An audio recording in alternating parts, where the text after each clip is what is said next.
欢迎观看老爸的时光。今天分享一款葱油饼，同样它也是一款外表特别的酥脆，里面特别暄软的一款饼。前几天分享的花生饼啊，很多人没有烤箱，选择用烙的方式，烙出来啊有一些偏硬，所以今天再分享一款这个葱油饼，既适合烤也适合烙。那喜欢的朋友不要错过，接下来就来开始分享制作。那首先来和面，准备500克的中筋面粉，家里最普通的面粉。面粉中首先加入2克的泡打粉，然后再加入2克的酵母粉，把加入的材料和面粉混合均匀。为了让这个饼做出来更加的香，可以在这个面粉中加入4汤勺的油。那最后加入350克左右的清水，然后开始和面。水比较多，和起来可能比较粘手，但是加入了油还好一些。不一会儿我们就把它和成了一个不沾面盆不沾手的一个面团。这份材料的酵母放的比较少，我们不需要让它醒发的特别的大，盖上一张笼布，把它放在一旁，让它松弛醒发大概半个小时左右。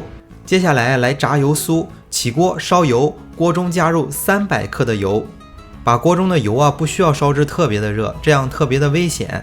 等着油温上来之后，我们加入100克的葱花，葱花出了香味之后，立马取过来大概280克的面粉，但是这个面粉不要一次性加入进去，慢慢的多次少量的加入，边加入边搅拌。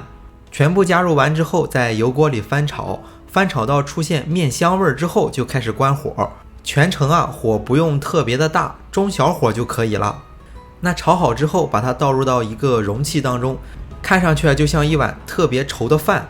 油酥放在一旁放凉，面团醒发的已经差不多了。这个时候取来油，在案板上和手上一定要涂抹上少许的油，把松弛好的这个面团放在案板上，用手给它摊平。那摊的差不多了之后，可以借助擀面杖，用擀面杖把这个面擀得越薄越好。这个面皮擀的还是很薄的，大概有30-40公分宽，70-80公分长的样子。那我们接着用刮刀把刚才准备好的这个油酥抹在上面，不需要抹太多，薄薄的一层就可以了。这个油酥可能会有剩余，但是它不会坏，放在冰箱里保存着，下次做的时候接着用。那这款饼还是咸口的比较好吃，所以撒一些盐，盐根据自己的口味适量的添加。我们可以把饼摊好之后撒在这个面皮上，也可以把它放在油酥里。那接下来的手法还是比较重要的，当然做很多饼也是这么去做。我们拉着面皮的一端，然后拉扯着把它给卷起来，面皮拉扯的就像纸儿一样薄，这样卷起来这个饼做出来特别的有层次，外边特别的酥脆，里边还暄软。山东这边吃饭还是比较口重的，所以撒的盐比较多，我们根据自己的口味添加就好了。卷起来之后给它裁成小剂子，大概能裁14-15个左右吧。那裁好的小剂子我们要这么处理，这个剂子的两边是封口，然后把它窝在中间。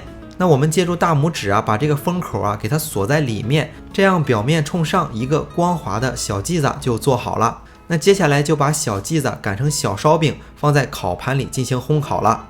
那这款饼既可以做圆形的，也可以做长形的，然后我们可以取来少许的油，在表面刷上一点点的油，然后再送入烤箱。那烤箱的温度设定是，先把烤箱预热到上火220度，下火200度，放在烤箱的中层烤15分钟左右就好了。那在山东这边大家还是特别喜欢吃这种饼的，一定要趁热吃，趁热吃才是最好吃最香的。当然了，如果家里没有烤箱，我们可以用电饼铛去烙饼。烙之前先预热，预热的时候薄薄的刷上一层油。那这个电饼铛它的型号特别的多，而且这个功率数还不是很一样，所以可能每个人烙饼的时间可能不同。一般来说，普通的这种电锅一面烙7分钟，然后翻面再烙7分钟，基本上就烙好了。那烙第二面的时候我们刷上少许的油，再给它翻面，这样防止它粘锅。如果烙一面超过10分钟都没有上色，都没有烙好，那这款电锅的功率就算是比较小的，就不太适合烙饼。所以大家在烙的时候自己把控一下。那好了，今天的这款葱油饼就分享到这里了。大家如果喜欢老爸做的美食，一定要帮忙关注点个赞，谢谢大家。为了方便大家去记视频中所需要的材料和时间点，也备注在了视频下方的备注栏。